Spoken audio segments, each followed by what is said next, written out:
Hi there, in this tutorial here we're going to be looking at how to add the personalised letter on the front of our phone holder here. So we're constructing a personalised part, so because it's personalised, we're going to have to think a little bit more about how we're doing this individually. And we want the personal part to be molded carefully within the given dimensions though as well.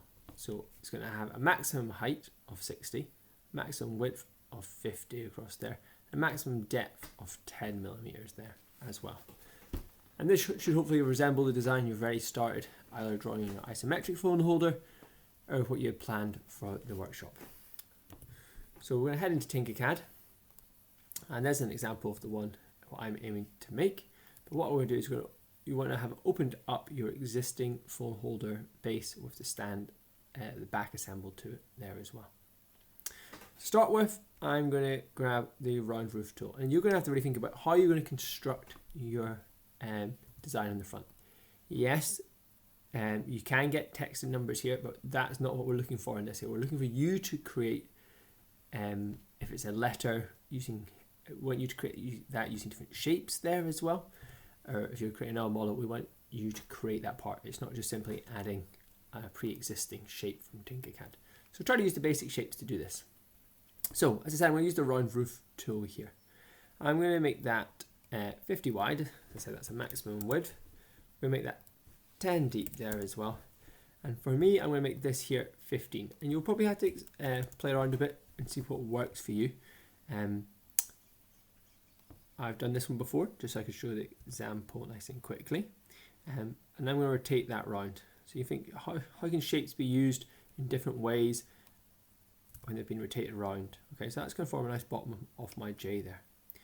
We're going to grab the round roof tool again though, and I'm going to make that 10 deep again. Going to make it 30 wide, and I'm going to just make it 5 tall, this one. I'm going to change that to a hole cut there. And again, I'm just going to rotate it around. I'm going to rotate that round. Again, keep it on the inside so it's nice accurate rotate to 180. There we are there. I'm going to drag that over here. I'm going to move this up. Arrow at the top there. And just drag that so it's in place there. And then just going to align that to make sure I've got it in the right place. So I'm going to select the outside shape by holding Shift. I'm going to go align. And I'm going to select that center point there. That is lined up. Oh, I just realised that's not quite as far back as it should be. There we are there. And that's aligned in the middle. What I'm then going to do is holding Shift, I'm going to make sure the two shapes are selected. And click there. And we'll remove that part. So it's starting to look more like a J there. Then I'm going to grab the box tool. Just shrink this down so it's 10 by 10 there. And just so it's 5 tall there as well. I'm going to move that up and move that across.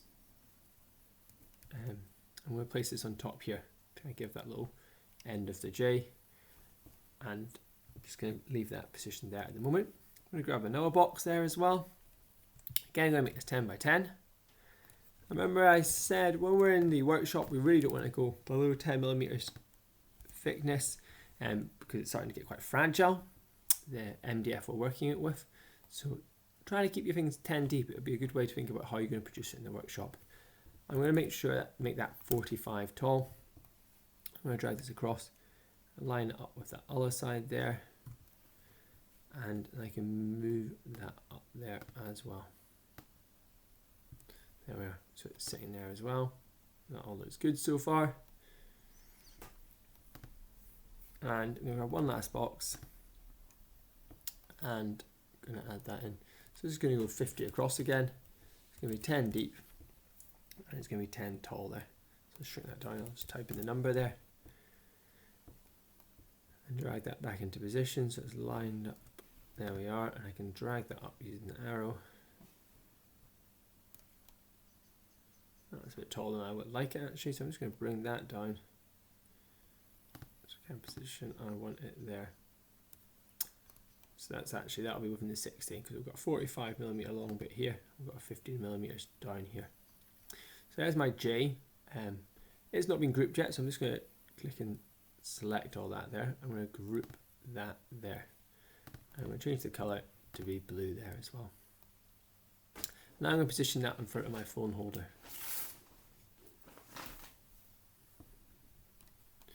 So I'm going to position it just so it sits just right in front of it there.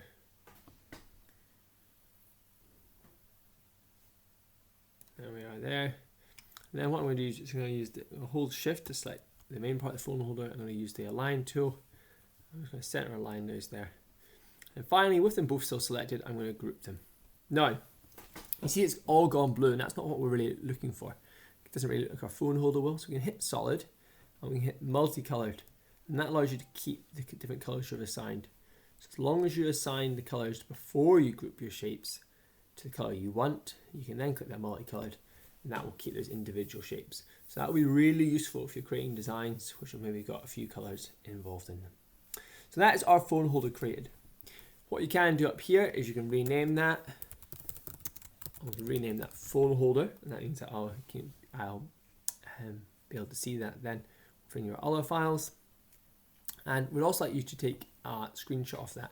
So you can bring up the snipping tool and go new, and we can take a screenshot of that there. You'll have to save that to your computer, and then you can upload that to Google Classrooms. Hopefully, we just look back to our success criteria there. So we've done those 3 tutorials.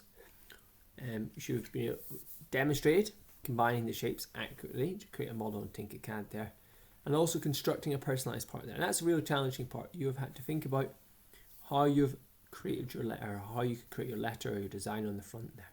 So I look forward to seeing your designs. Remember, I'll be able to see your Tinkercad models as long as you've joined the class. But if we can upload the screenshot as well, it means we can also print those off and add those to our booklets when we're back in the classroom.